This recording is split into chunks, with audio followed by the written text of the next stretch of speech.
बोली बोली छठ मैया की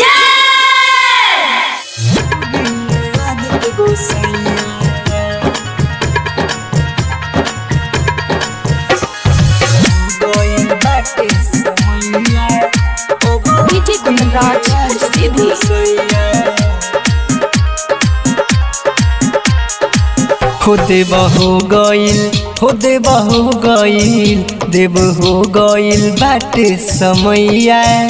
अब उगिए आदित्य गोसैया देव हो गईल बाटे समैया अब उगिए आदित्य गोसैया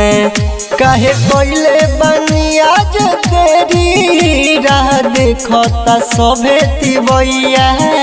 देव हो गईल देवा हो गईल बाटे समैया अब उगिए आदित्य गोसैया देवा हो गईल बाटे समैया अब उगिए आदित्य गोसैया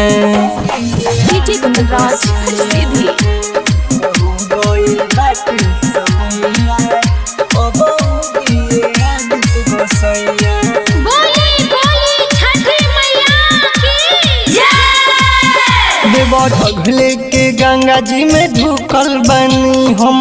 माई के बड़त भूखल बनी रहिया में बाबा कहवा रुकल बनी हाँ रहिया में बाबा कहवा रुकल बनी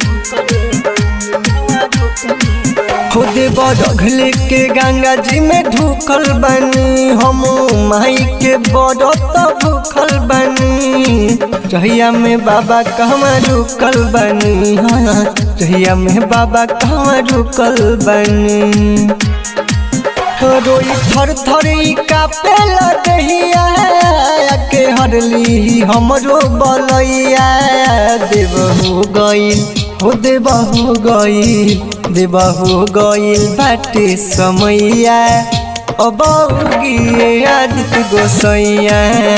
देवा हो गईल बाटे समैया अब उगिए आदित्य गोसैया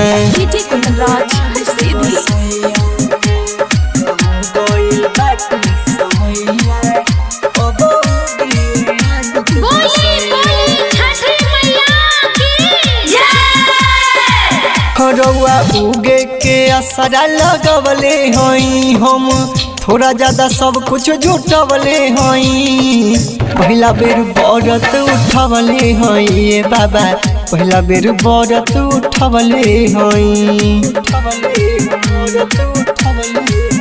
रउआ उगे के असरा लगवले हई हम थोड़ा ज्यादा सब कुछ जुटवले हई पहला बेर बरत उठवले हई ये बाबा पहले बेर बरत उठवले हई गावे जेपी ऑलराउंडर भजनिया रूपलाल अखिलेश करे लिखैया देव हो गईल देवा हो गईल बाटे समैया अब उगिए आदित्य गोसैया देव हो गईल बाटे समैया अब उगिए आदित्य गोसैया।